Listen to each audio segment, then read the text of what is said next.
Ok? Para quem eu ainda não falei, bom dia. Assunto, transmissão de calor, capítulo 5 do seu livro, ok? Então, concentra aqui. Esse horário é de teoria, vamos lembrar sobre transmissão de calor, e o próximo horário fazemos exercícios. Então, vamos lá. Pessoal, a ideia hoje é explicar para você como é que o calor sai de um corpo e chega no outro. Assim, ó, atenção. Nós dissemos que calor é energia térmica em trânsito. Gente, presta atenção. Trânsito. Olha para essa palavrinha.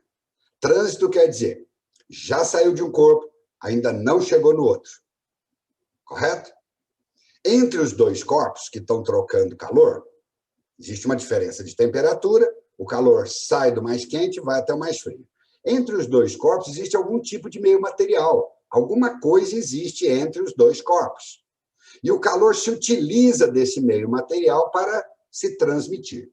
Então, o que nós vamos falar hoje é como o calor consegue sair do corpo quente, chegar no corpo frio, atravessando alguma coisa, atravessando algum meio material, ok? Vocês já estudaram isso. Ano passado vocês já viram isso, não é novidade nenhuma. Então, vamos lá. Primeiro, uma visão geral. Vamos lá. Visão geral. Existem 3 processos de transmissão de calor que você deve se lembrar do ano passado. O primeiro deles chama-se condução. Condução acontece em meios materiais sólidos. Então, se eu tiver um corpo quente aqui, um corpo frio aqui, e entre os dois existe um sólido, o processo utilizado vai ser de condução.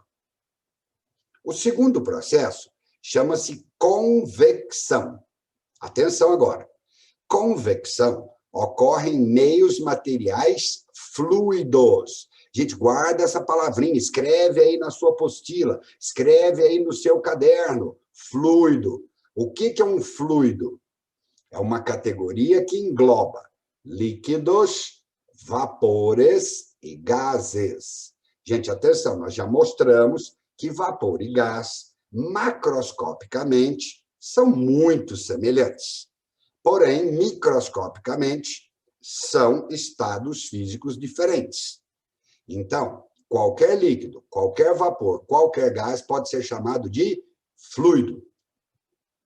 Então, se entre o corpo quente e o corpo frio existe um fluido, o calor vai atravessar usando um procedimento chamado convecção.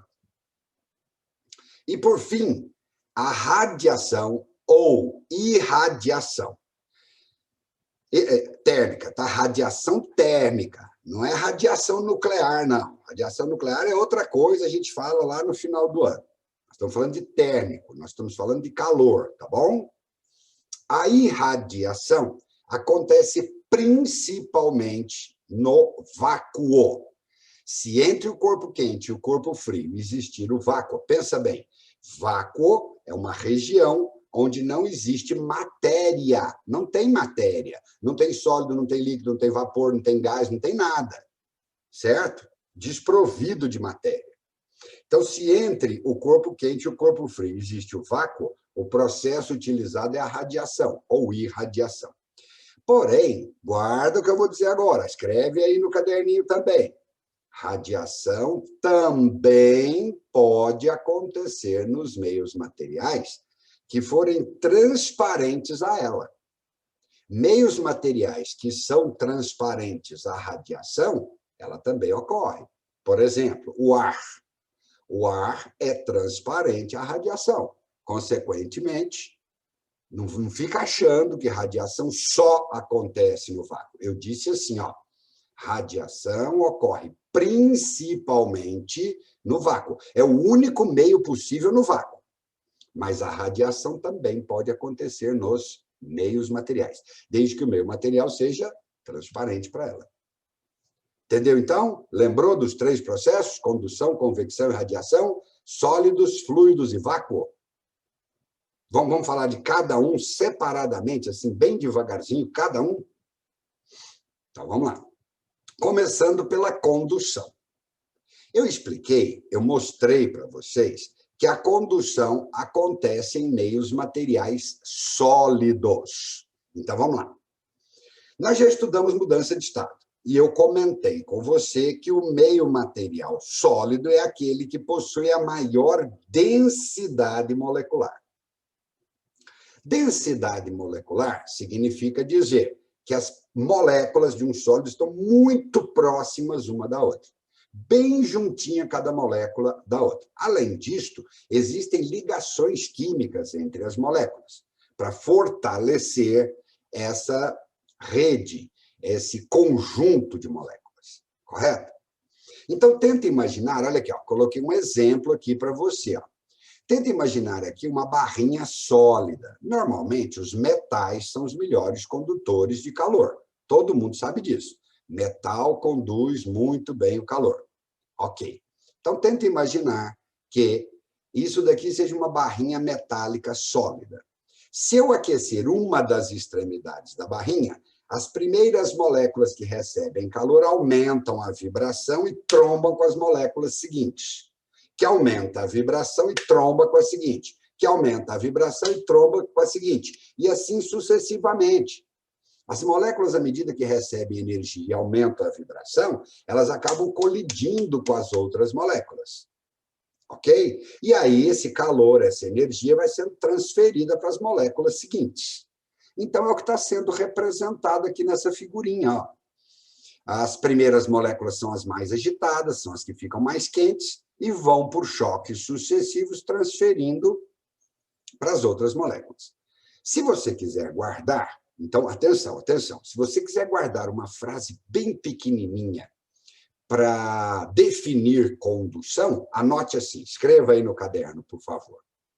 Condução ocorre através de choques sucessivos entre as moléculas. Condução ocorre através de choques sucessivos entre as moléculas. Pronto. Choque sucessivo, uma molécula batendo na outra. Elas estão muito próximas uma da outra. Elas transferem a energia de uma para a outra. Se uma molécula não conseguir exatamente colidir com a outra, através da ligação química entre elas, essa energia é transferida. É possível, então, você ter o calor sendo transferido rapidamente através do sólido. Ok? Lembrou, entendeu direitinho? Estou perguntando se lembrou, porque vocês já viram este assunto ano passado, então não é novidade nenhuma. Tudo bem com a condução? Pelo menos um conceito de condução? Bom, se ninguém fala nada, né? Ninguém conversa comigo, né? Isso aqui está parecendo uma reunião mediúnica, né? Fulano, você está aí? Se você estiver aí, dá um sinal. Eita, ferro. Vamos lá. Condução é uma das teorias da transmissão de calor mais estudadas. Por quê? Porque nós construímos paredes sólidas para conter calor ou impedir que o calor entre num recipiente. Vou te dar exemplos disso. Eu quero construir um forno. Esse forno tem paredes sólidas. Eu quero que o calor fique dentro do forno. Eu quero que as paredes tentem impedir que o calor saia lá de dentro. Ou quero construir uma geladeira, uma câmara frigorífica, um lugar gelado. Eu não quero que o calor entre lá dentro. Eu quero que lá fique bastante gelado. Então, eu vou construir paredes que tentem isolar a câmara frigorífica, assim como paredes para isolar o forno. Em qualquer um dos dois casos, gente, seja o forno ou seja uma câmara frigorífica, eu preciso estudar e entender como é que o calor atravessa uma parede sólida. Então, preste atenção. Vamos tentar equacionar essa situação. Dá uma olhadinha agora no que eu estou apresentando. Essa daqui é uma parede sólida. Ela possui algumas dimensões e algumas características que você precisa saber. Então, vamos lá. Começamos por θ1 e θ2. Observe esses símbolos. θ1 é a temperatura do lado esquerdo da parede. θ2 é a temperatura do lado direito da parede. Não importa se isso daqui é um forno ou uma câmara frigorífica, não interessa. Eu estou propondo, observe o que está escrito aqui em cima, θ1 maior que θ2. Eu estou propondo que do lado esquerdo está quente e do lado direito está frio. Se for um forno, θ1 é a temperatura dentro do forno. Se for uma câmara frigorífica, θ2 é dentro da câmara frigorífica. Correto? Então, tanto faz. Q é a quantidade de calor que consegue atravessar a parede. Pessoal, por mais isolante que uma parede seja, uma parte do calor consegue atravessar, um pouco do calor consegue atravessar. Então, Q é a quantidade de calor que conseguiu atravessar a parede. Correto? A, esse A maiúsculo que aparece aqui, é a área da parede. Eu preciso saber o tamanho dessa parede. Né? Vamos pensar, ué. Quanto maior for a parede, mais calor pode passar simultaneamente. Ué. Quanto maior o forno, mais calor pode atravessar cada parede. Esse E, o E minúsculo que eu coloquei aqui para vocês, é a espessura da parede. Ora, eu posso fazer uma parede mais fina, uma parede mais grossa. Pensa um pouquinho. Quanto mais grossa é a parede, mais tempo leva para o calor atravessar, mais difícil para o calor atravessar. Não é?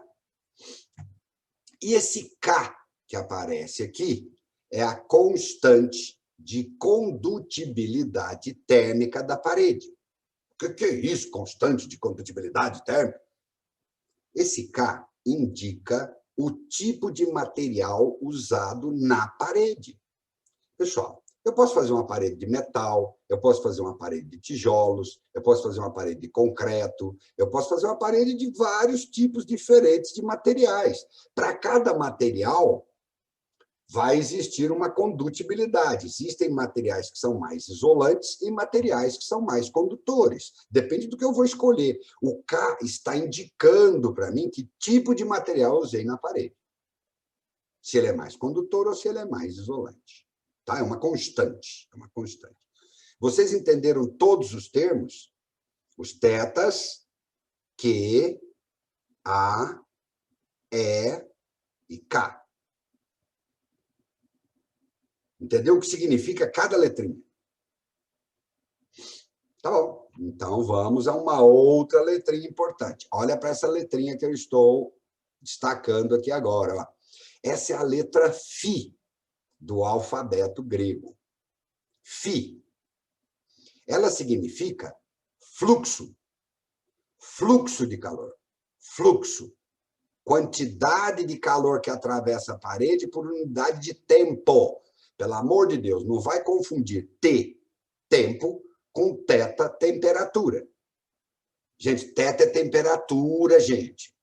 T é tempo.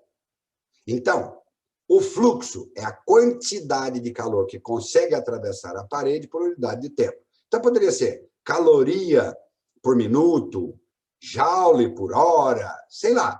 Unidade de energia, unidade de calor por unidade de tempo. É quanto de calor. Fluxo é quanto de calor atravessa a parede num certo tempo. Ok? Então, agora vamos juntar essas partes todas. Vamos juntar todas essas partes aí da condução. Muito bem. Essa equação que você está vendo aqui embaixo é a equação de fluxo de calor através da parede. É a constante. Pessoal, K é a constante, é o tipo de material usado na parede. Se for um material condutor, o K é grande. Então, o fluxo é grande. Se essa parede for de metal, passa muito calor por ela. Se o K for pequenininho, é um material isolante. Se é isolante, o fluxo é pequeno. O A é a área da parede. Quanto maior for a área da parede, maior o fluxo. Mais pontos existem onde o calor pode passar. E o delta-teta, a variação de temperatura, é a diferença de temperatura entre as duas partes da parede. Quanto maior for a diferença, mais calor tem disponível, maior fluxo. Já a espessura é invertido.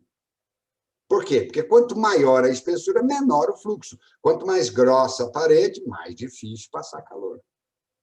Então, não é uma equação muito difícil. Constante vezes área vezes variação de temperatura ou diferença, dividido pela espessura.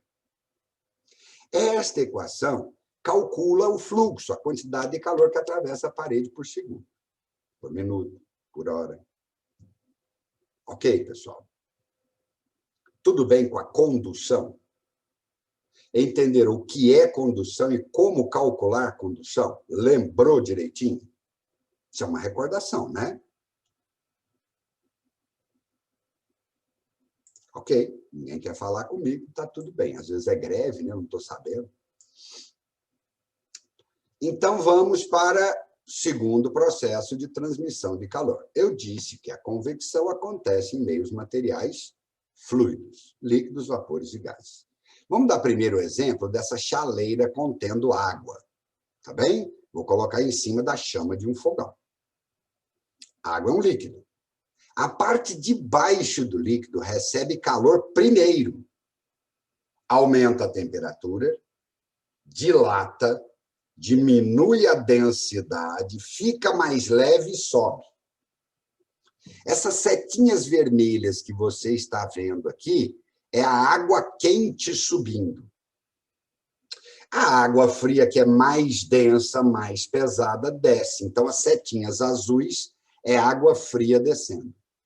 Começa a haver um movimento de ascendência de fluido quente e descendência de fluido frio. Essa movimentação dentro do próprio líquido chama-se corrente de convecção. O comportamento dos fluidos é assim. Uma parte do fluido recebe calor, sobe. Outra parte do fluido mais frio, mais pesado, desce. A mesma coisa poderia ser verificada dentro de um balão contendo gases.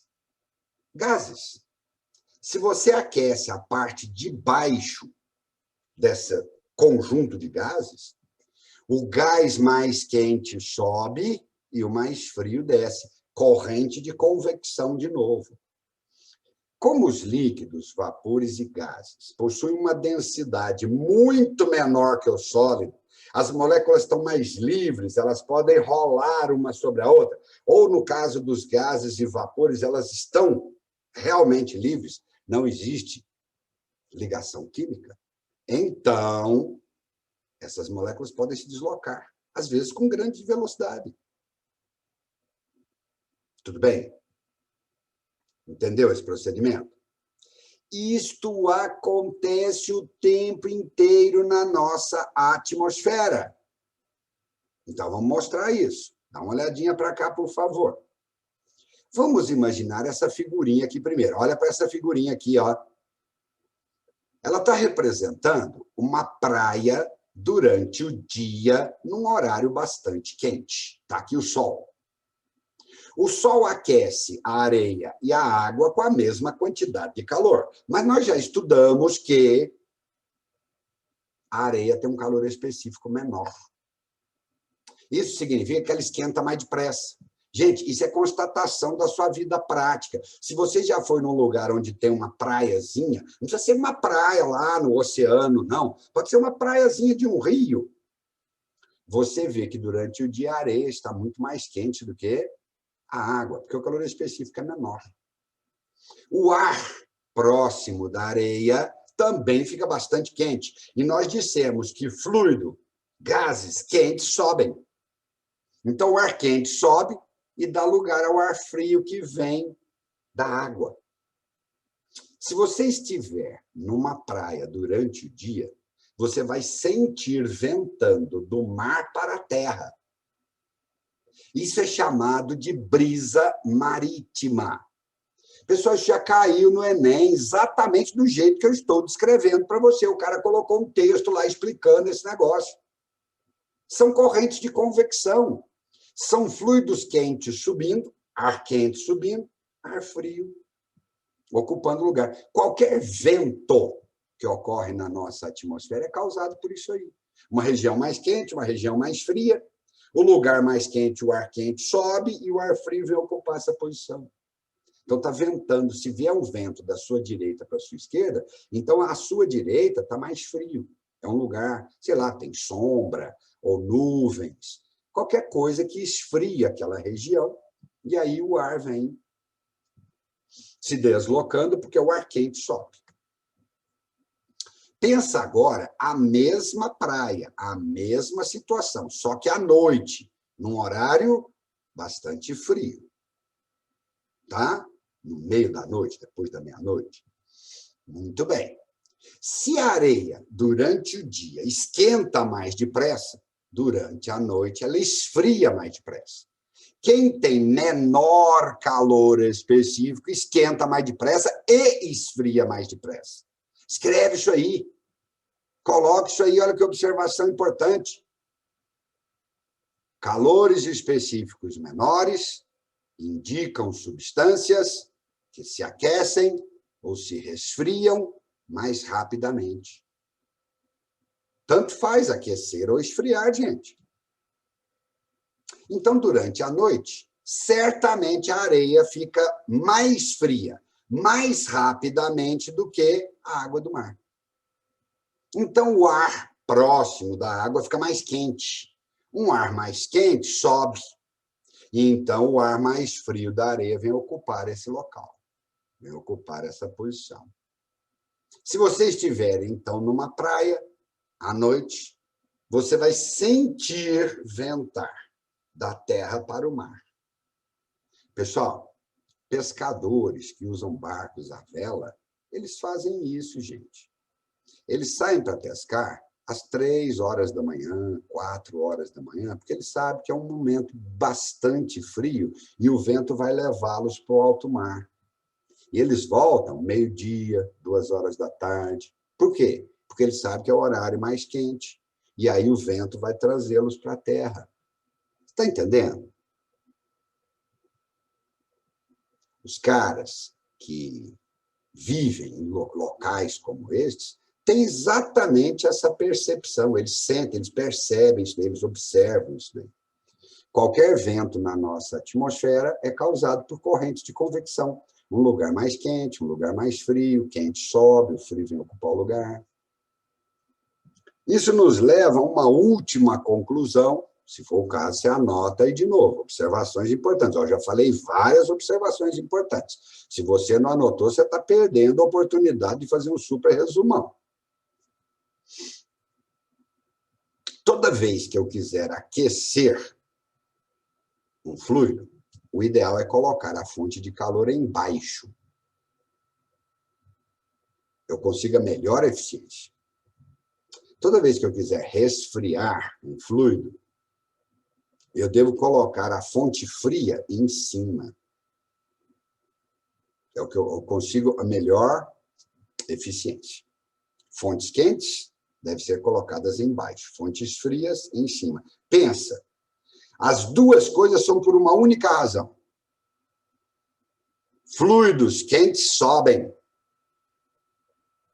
Então, se fluido quente sobe, põe a fonte de calor embaixo, porque aí você está garantindo que esse calor vai subir. Fontes frias em cima, porque você está garantindo que ela vai pegar esse calor e retirar do ambiente. Exemplo, ar-condicionado. Já caiu 250 mil vezes em vestibular e Enem.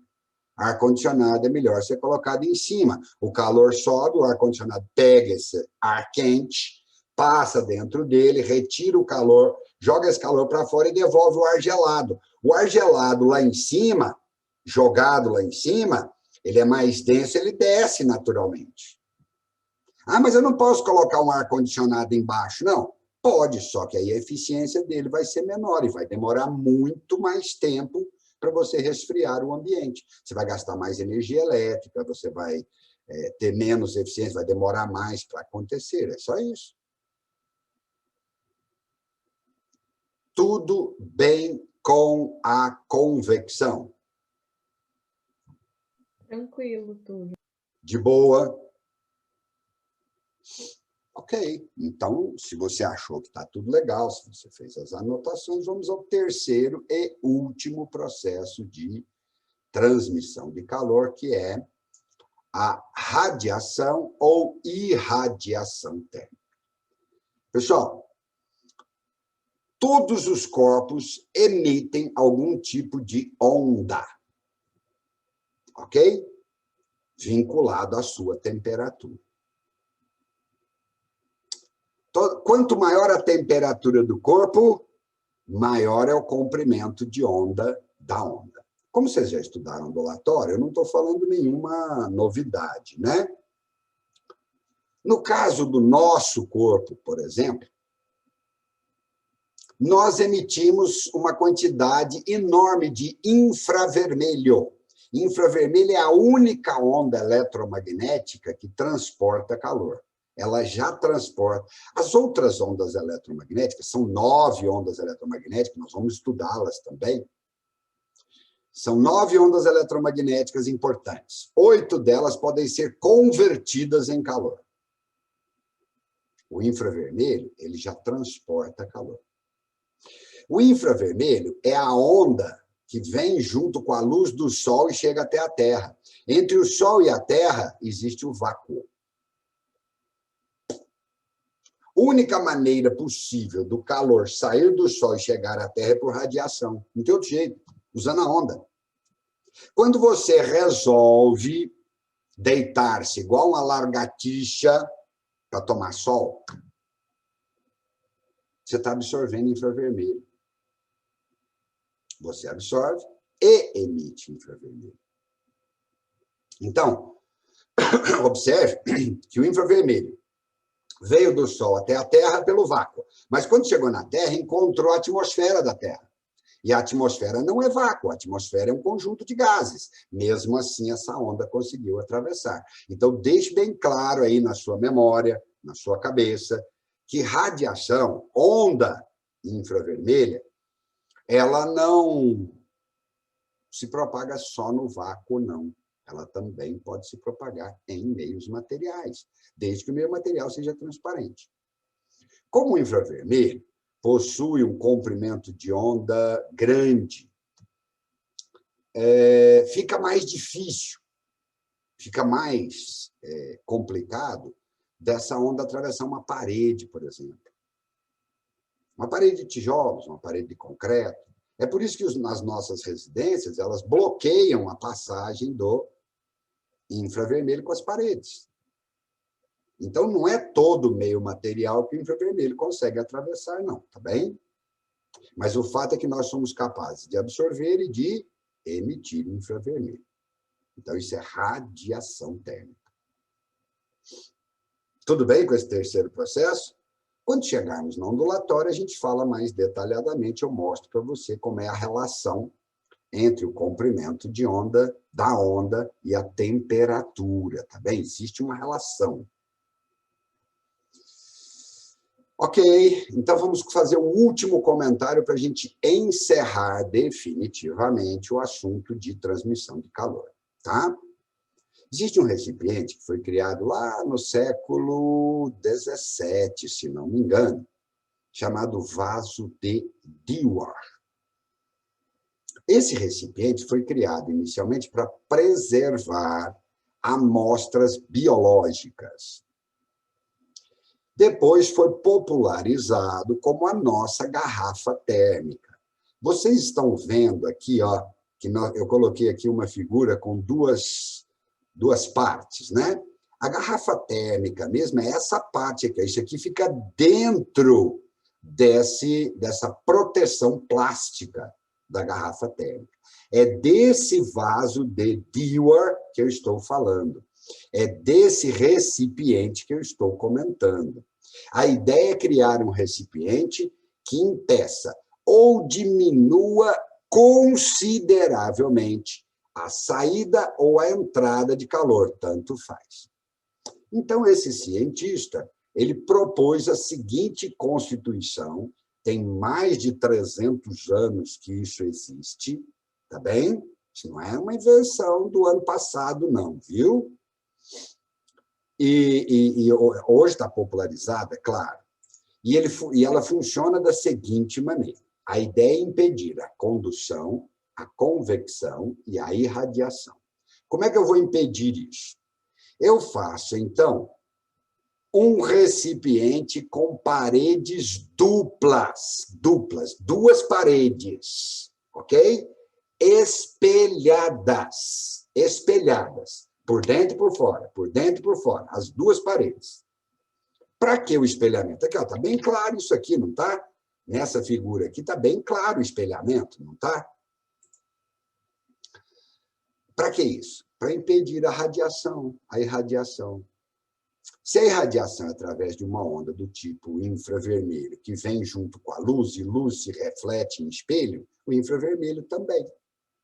Uma parede sólida espelhada reflete 99,9% do infravermelho que chegar nela. Então, o espelhamento impede a irradiação. Mas é feito mais uma coisa, é feito vácuo entre as paredes. Aqui no desenho eu até escrevi ar rarefeito. Por que eu escrevi assim? Por que eu não escrevi vácuo? É porque não existe um vácuo perfeito, pessoal. Ainda sobra alguma coisa de ar entre essas paredes, tá? Por isso que eu... Ar rarefeito, entenda assim, ar rarefeito é quase vácuo. E para que o vácuo? Para impedir a condução. Eu tenho uma parede sólida, ok? Aí o calor vem de cá e atravessa o sólido por condução. Quando chega entre as duas paredes, existe um vácuo. O calor não continua por condução, ele para por condução. Ele pode até passar parcialmente, uma parte do calor pode até passar pelo vácuo, por radiação. Mas quando chega na outra parede, reflete, fica preso ali entre as paredes. Então, o ar rarefeito, que é quase vácuo, é para impedir a condução. Aí, como é que eu impeço a convecção? Lembra, convecção em meios materiais fluidos. Então, a convecção é impedida quando você não permite que o calor que está subindo, fluidos quentes sobem, saiam do recipiente. Aí vem a tampa do recipiente. A tampa precisa ser também de algum tipo de material que impeça a convecção. Correto? Guardou? Paredes espelhadas impedem a radiação. O vácuo ou quase vácuo impede a condução e a tampinha impede a convecção. O grande problema é que isso aí é uma garrafa térmica. O grande problema é que a gente abre a garrafa toda hora, fecha toda hora. Cada vez que você abre, um pouco do calor vai embora. Fechou, permanece. Se nós tivéssemos uma garrafa lacrada continuamente, talvez o conteúdo dela não se resfriasse. Só que aí ela perderia a serventia, né?